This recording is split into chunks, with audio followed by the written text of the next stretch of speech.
안녕하십니까. 팟빵 오름나그네의 교과 묵상입니다. 이번 주 교과 제목은 내게로 오라입니다. 예수님께로 가면 어떻게 해서 쉼을 얻을 수 있다는 걸까요? 예수님이 주시는 쉼은 어떤 쉼일까요? 한 주간 살펴보겠습니다. 그리스도 안의 쉼 제5과 7월 25일 일요일 교과 묵상입니다. 내가 너희를 쉬게 하리라. 마태복음 11장 20절로 28절의 문맥을 살펴보십시오. 그 중에 다음의 구절을 봅니다. 수고하고 무거운 짐 진 자들아 내게로 오라. 내가 너희를 쉬게 하리라.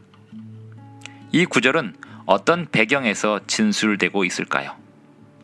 어떻게 해서 쉬게 해주신다는 걸까요?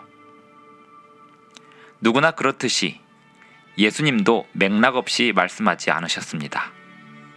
예수님의 말씀을 잘 이해하기 위해서는 그 말씀하신 구절의 구체적인 배경 문맥을 살펴보아야 합니다. 특별히 예수님의 말씀을 잘못 이해하지 않기 위해서 더욱 그렇게 해야 합니다. 마태복음 11장은 마태복음 안에서 전환점을 나타내고 있습니다.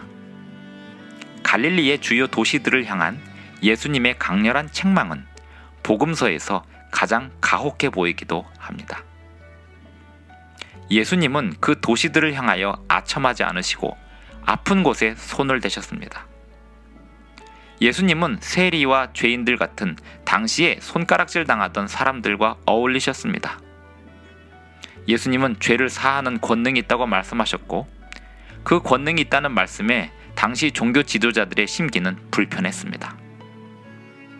진실로 예수님은 강력한 심판의 말씀을 심지어 완전히 사악한 도시로 인식되었던 소돔에 비교하면서 말씀하셨습니다. 마태복음 11장 24절을 읽습니다. 내가 너희에게 이르노니 심판날에 소돔 땅이 너보다 견디기 쉬우리라. 긴장을 고조시켰지만 이 모든 정점에서 예수님은 방향을 전환시키며 참된 안식을 말씀하셨습니다. 심판에 대한 진리를 알면 죄사함과 속죄가 주는 참된 안식의 필요성을 인식하게 됩니다. 예수님이 참된 안식을 주실 수 있습니다. 왜냐하면 마태복음 11장 27절의 말씀대로 아버지께서 모든 것을 예수님께 주셨는데 이는 아버지 외에는 아들을 아는 자가 없기 때문입니다. 예수님께서 참된 안식을 주실 수 있으심에 관한 진리는 그분의 신성 그리고 아버지와 하나이심에 기초하고 있습니다. 우리의 짐을 내려놓을 수 있으려면 먼저 짐을 우리 홀로 감당할 수 없다는 사실을 알아야 합니다. 사실 대부분이 우리의 참된 상태를 인식하지 못하기 때문에 예수님께로 가지 않고 있습니다. 예수님의 초청은 필요를 느끼는 자들이 받아들입니다. 마태복음 11장 28절은 헬라어에서 명령 형태로 시작되고 있습니다. 오라, 이렇게 시작하는 이 말씀은 선택사항이 아니라 명령 형태로 기록된 것입니다. 오라, 이 말씀은 참된 안식을 찾는 전제 조건을 표현하고 있습니다. 오라시는 예수님의 말씀은 우리의 굴복의 필요성을 뜻하고 있습니다. 대부분의 사람들은 그리스도인의 삶에서 굴복을 제일 어려워합니다. 우리는 하나님이 그리스도 안에서 우리를 위해서 행하시는 일들과 우리가 스스로를 구원할 수 없다는 점 등에 대해서는 말하기 좋아합니다. 그 모두가 진리입니다. 하지만 결국에는 여전히 예수님께로 오라라고 말씀하시는 그 말씀에 우리의 의식적인 선택이 남아 있습니다. 그 뜻은 예수님께로 향한 온전한 굴복을 뜻합니다. 이것이 자유의지의 실체가 그리스도인의 삶에서 전면에 나서는 영역입니다. 심판대 앞에 서야 할 운명이 가장 큰 짐입니다. 그 짐에 대한 인식은 곧 죄사함을 주실 수 있는 예수님께로 오라시는 음성에 귀 기울이게 되어 있습니다. 오라라고 말씀하시는 음성에 굴복할 것인지 저항할 것인지는 인간에게 주신 자유의지에 달려 있습니다. 구원은 주님께 속한 것이지만 그것을 받아들이고 참된 안식에 들어갈 자유로운 선택이 우리 앞에 있습니다. 어떤 짐을 지고 계십니까? 그 짐의 실체가 제대로 파악이 되십니까? 먼저 예수님께로 가십시다. 예수님이 짐을 받아주시고 그 짐의 실체를 가르쳐 주시고 그 짐을 져주시고 우리에게 새롭고 쉬운 멍에를 주실 것입니다. 예수님은 예수님이 사시던 당시에 사람들로부터 죄인들로 손가락질 당하던 사람들이 예수님의 필요성을 인식하였기에 그들과 함께 어울리셨습니다. 하지만 자기들이 의인이라고 착각하고 살던, 그러면서 세리와 죄인들을 손가락질하던 그 사람들을 향하여 예수님은 전곡을 찌르시면서 그들을 향하여 심판을 말씀하셨습니다. 오늘날 우리도 누구보다 의롭다라고 착각하는 대신에 우리의 죄를 인식하고 예수님께로 온전히 굴복하고 나아가야 하겠습니다.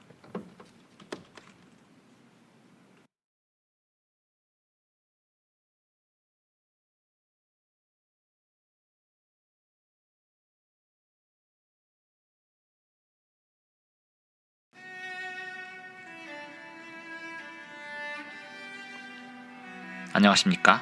팟빵 오름나그네 교과 묵상입니다.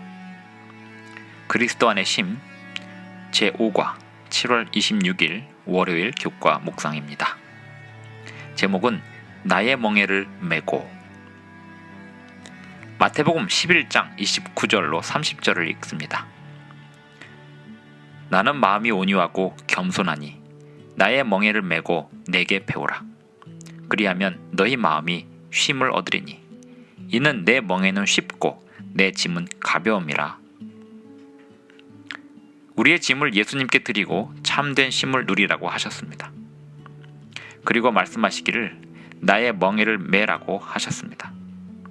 마태복음 11장 28절에서 동사의 명령 형태로 오라로 시작된 말씀은 29절에서 명령 형태의 동사 2개를 더 동반하고 있습니다.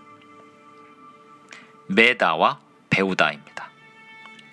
메다라는 동사는 청중들의 관심을 집중시킵니다. 우리는 예수님의 멍에를 메고 예수님에게서 배워야 합니다. 하나님 아버지와 아들 사이의 친밀하심이 이미 11장 25절에서 27절에 언급되었었는데 그 친밀하심은 이 멍에라는 비유를 이해하기에 매우 중요한 단서가 됩니다.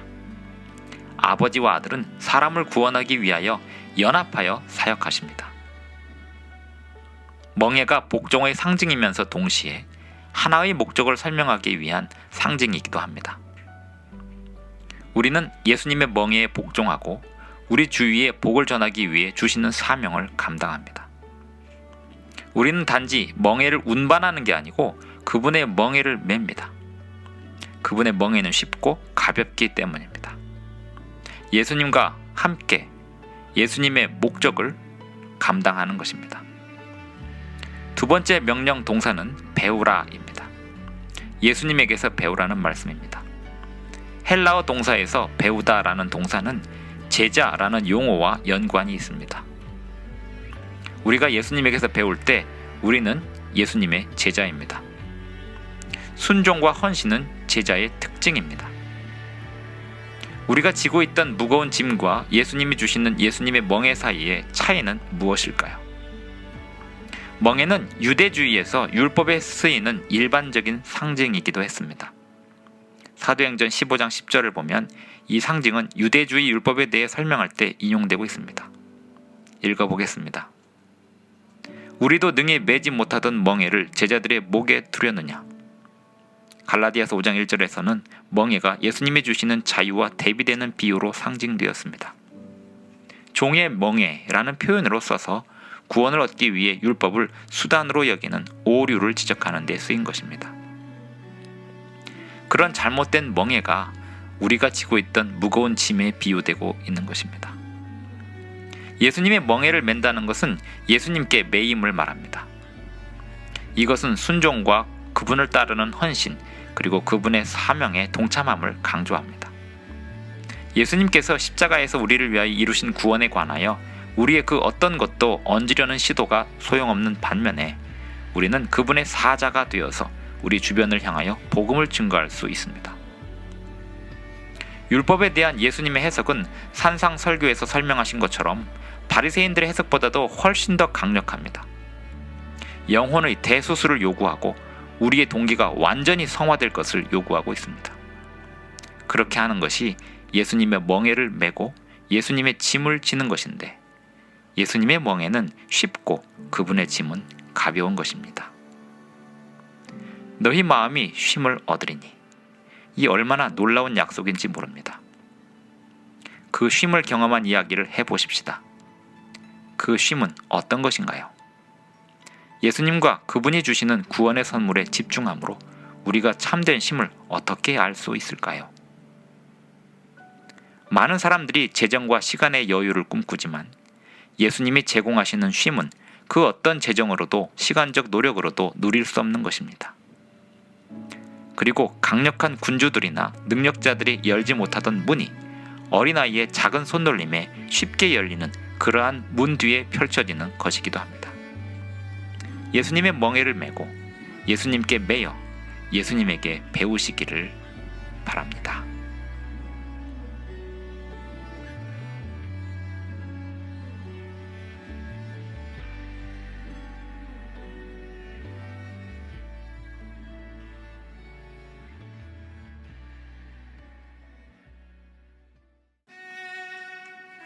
안녕하십니까. 그리스도 안의 쉼 제5과 7월 27일 화요일 교과 묵상입니다. 제목은 나는 마음이 온유하고 겸손하니. 온유함은 오늘날 그리 환영받지 못하고 있습니다. 겸손은 비웃음을 당하기 일쑤입니다. 오늘날 온라인 매체들에는 요란하고 시끄럽고 기묘하고 거칠고 이색적인 것에 관심을 기울이도록 하는 자극이 넘쳐나고 있습니다. 실제로 수많은 세상의 표준들은 하나님이 중요하고 가치 있게 여기시는 표준들과는 상반되고 있습니다. 실물교훈 책 59쪽의 글을 읽어봅니다.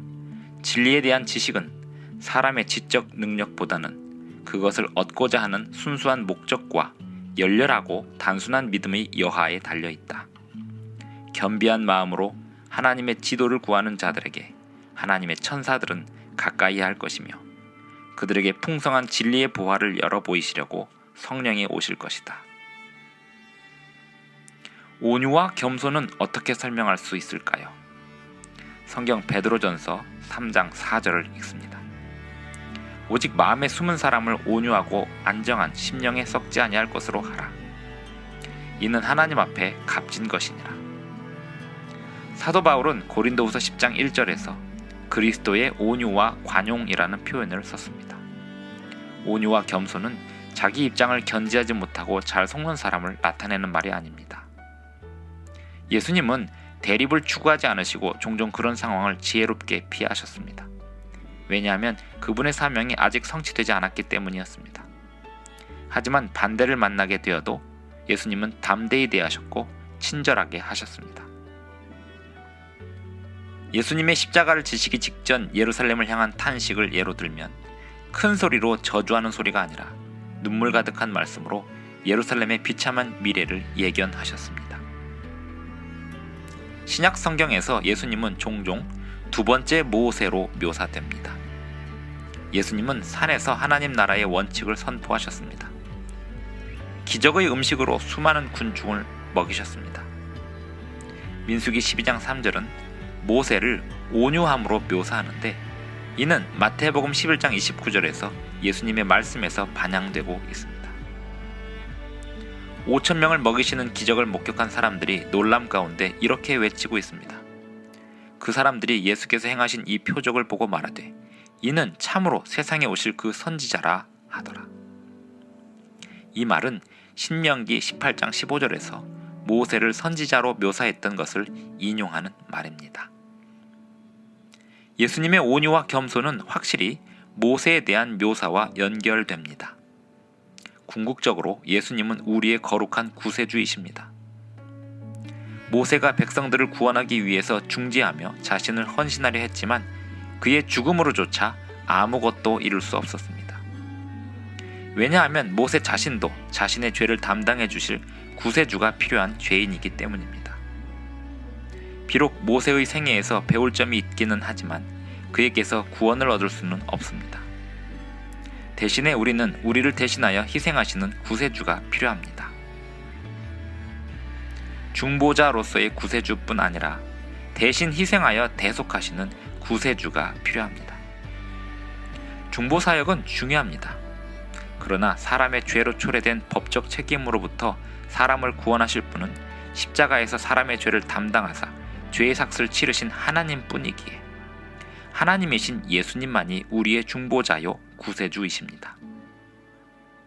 그것이 예수님의 온유하신 품성의 모본이 아무리 위대한 모본이라 할지라도 예수님의 십자가와 부활이 있기에 그 모든 것이 의미가 있는 까닭이 됩니다.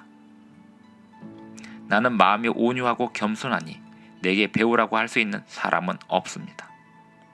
우리는 예수님만을 의지할 수 있고 그 온유하신 품성을 본받을 수 있습니다. 우리가 예수님의 품성을 본받을 수 있는 것은 예수님이 살아계셔서 당신의 품성을 본받으려는 사람들에게 힘을 주시고 쉼을 주시기 때문입니다. 온유하고 겸손하신 예수님을 의지하십시오.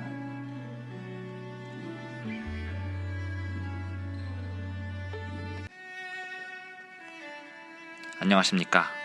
그리스도 안의 쉼 제5과 7월 28일 수요일 교과 묵상입니다. 제목은 내 멍에는 쉽고. 예수님께서 말씀하시기를 예수님의 멍에는 쉽다고 하였습니다. 예수님의 말씀에 나오는 이 멍에라는 단어는 신약 성경의 다른 구절에서 유대주의의 율법에도 비유되고 있습니다. 유대주의 율법에서는 하나님의 율법에 대한 잘못된 적용을 하고 있었는데 그 경우를 비유로 멍에라는 단어가 쓰이기도 했습니다. 마태복음 11장 30절에서 쉽고라고 쓰인 헬라어 단어는 좋은, 쾌적한, 자애로운, 유용한 이렇게도 번역될 수 있는 단어입니다. 많은 그리스도인들이 하나님의 율법에 대해 생각하기를 냉혹하고 엄한 것으로 여깁니다. 지키기 어렵고 때로는 시대에 뒤떨어진 것으로 생각합니다. 그렇게 생각하는 사람들에게 율법의 아름다움을 발견하게 하고 율법을 주신 하나님에 대한 사랑을 깨닫게 하려면 어떻게 하면 좋을까요? 모든 부모들은 그들의 자녀들이 첫걸음을 떼던 때를 기억할 겁니다. 간신히 떼는 첫 발에 이어서 불안불안한 두 번째, 세 번째 발걸음이 이어집니다. 그러다가 넘어지고는 엉덩방아를 찍거나 울기도 할 겁니다. 하지만 첫걸음의 기억은 자유의 순간으로 기억하고 다시 일어나서 시도할 겁니다. 걷고 넘어지고 일어나고 걷고 넘어지고 일어날 겁니다. 그렇게 하는 가운데 엄마 아빠는 자랑스러운 얼굴로 아이를 바라보며 환호할 것이고 아이도 신나할 것입니다. 예수님과 동행하여 걷는 걸음도 처음에는 쉽지 않을 수 있습니다. 하지만 그 동행의 발걸음은 언제나 좋은 것이고 바른 방향으로 가게 하는 발걸음입니다. 우리는 넘어질 수도 있습니다. 쓰러질 수도 있습니다. 하지만 다시 일어서고 예수님과 동행의 발걸음을 계속할 수 있습니다. 잠언 24장 16절에는 대저 의인은 7번 넘어질지라도 다시 일어나려니와 악인은 재앙으로 말미암아 넘어지느니라 라고 하였습니다. 7번 넘어짐은 완전히 넘어지는 듯한 상황이지만 그래도 의인은 다시 일어납니다. 왜냐하면 의인은 그리스도를 의지하여 그 말씀에 순종하기 때문입니다. 악인은 재앙으로 넘어지는데 이유는 그가 순종하고 의지하는 대상이 예수님이 아니기 때문입니다. 성경 갈라디아서 5장 1절 말씀을 읽습니다. 그리스도께서 우리를 자유롭게 하려고 자유를 주셨으니 그러므로 굳건하게 서서 다시는 종의 멍에를 매지 말라. 이 말씀은 무슨 뜻일까요? 그리스도께서 우리를 자유롭게 하신 것은 무슨 뜻일까요? 사도 바울이 말하는 종의 멍에와 예수님이 매라고 하시는 멍에는 어떤 차이가 있을까요? 바울이 말하는 종의 멍에는 하나님의 율법에 대한 순종을 말하는 게 아닙니다. 유대인들이 기독교인들에게 강요하던 할례와 의식 제도에 관한 율법, 그리고 그 율법에 대한 순종이 구원의 전제 조건이라고 하던 가르침이 종의 멍에였습니다. 예수님이 우리를 자유롭게 하신 것은 죄의 종이자 사람이나 전통의 종이었던 우리를 예수님의 종으로 신분 회복을 시켜주시는 것을 말하고, 예수님의 종된 우리는 죄로부터 자유롭게 되었으므로 죄를 어기는 불법, 즉 하나님의 율법에 대한 불순종에 다시 기웃거릴 수 없습니다. 그리스도께서 입혀주시는 의에 기초하여 예수님을 믿어 순종함은 우리의 구원을 더욱 견고하게 해줍니다. 그것이 참된 안식이고 자유입니다. 자유란 방종이 아니고 질서입니다. 안식은 무의도식이나 게으름에 따른 지루함이 아니고 사명과 하나님의 뜻을 따르는 활력입니다. 로마서 16장 26절로 27절을 읽습니다. 이제는 나타내신 바 되었으며 영원하신 하나님의 명을 따라 선지자들의 글로 말미암아 모든 민족이 믿어 순종하게 하시려고 알게 하신 바 그 신비의 계시를 따라 된 것이니, 이 복음으로 너희를 능히 견고하게 하실 지혜로우신 하나님께 예수 그리스도로 말미암아 영광이 세세무궁하도록 있을지어다. 아멘. 모든 민족이 예수님을 믿어 예수님의 율법에 순종하게 하시려고 복음이 증거되고 있습니다. 복음으로 성도들을 능히 견고하게 하실 하나님께 영광이 영원 무궁히 있기를 기원합니다.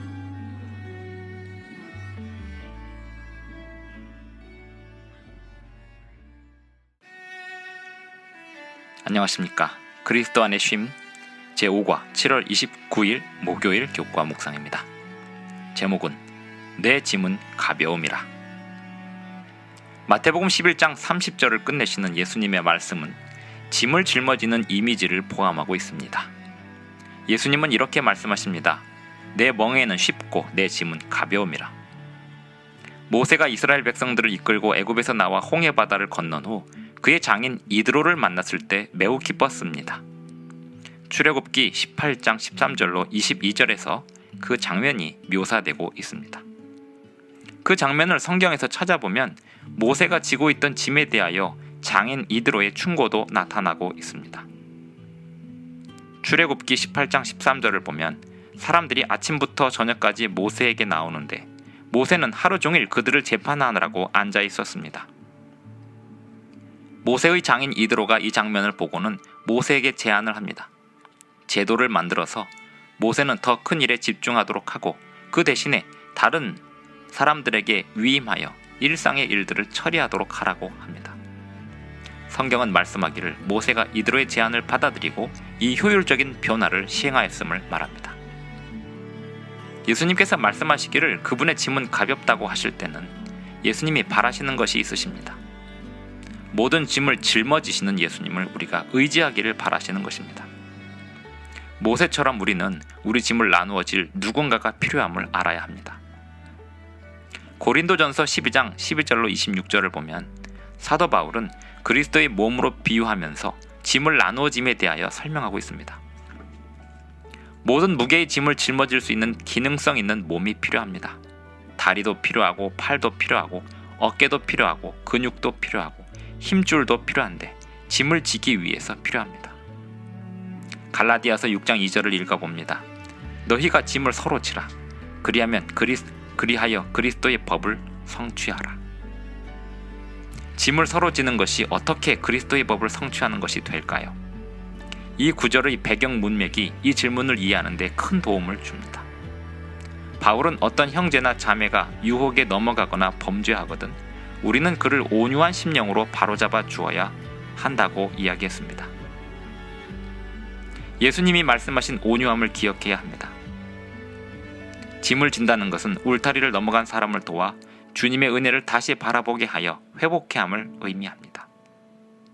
그리고 누군가 고통받는 사람을 도와주는 것을 의미합니다. 짐에 해당하는 헬라어는 물리적인 무게 또는 돌을 의미합니다. 그것은 우리 모두가 짐을 지고 산다는 것을 상기시키고 우리 모두는 짐을 옮기는 데 도움을 줄 누군가를 필요하다는 것을 기억하게 합니다. 우리가 함께 져야 할 짐은 결국 모세가 했던 것처럼 주님 나라의 일을 돌보는 일이고 주님의 몸된 교회를 섬기는 일입니다. 짐을 지는 것은 우리의 구원을 견고히 하도록 주님께서 맡겨주신 일들입니다. 짐을 서로 지는 일은 교회에 위임된 거룩한 일이고 온유함과 긍휼함으로 하도록 맡겨진 일들입니다.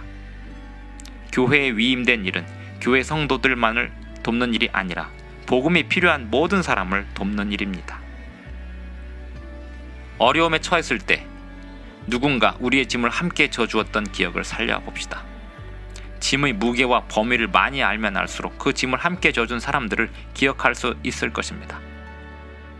우리는 우리가 마땅히 짊어져야 할 짐의 크기와 무게를 잘 가늠하지 못하고 있을 때도 많이 있고, 그리하여 우리가 지어야 할 짐을 다른 사람이 대신 지고 갔음에도 알지 못할 때도 많이 있습니다.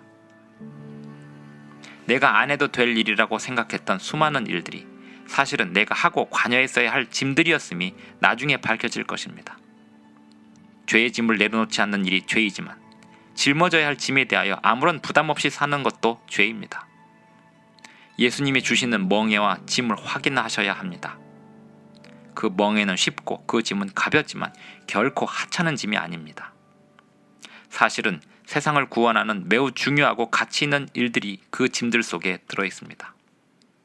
그리고 엄청난 보람이 따르기에 그 짐은 가볍게 느껴질 것입니다.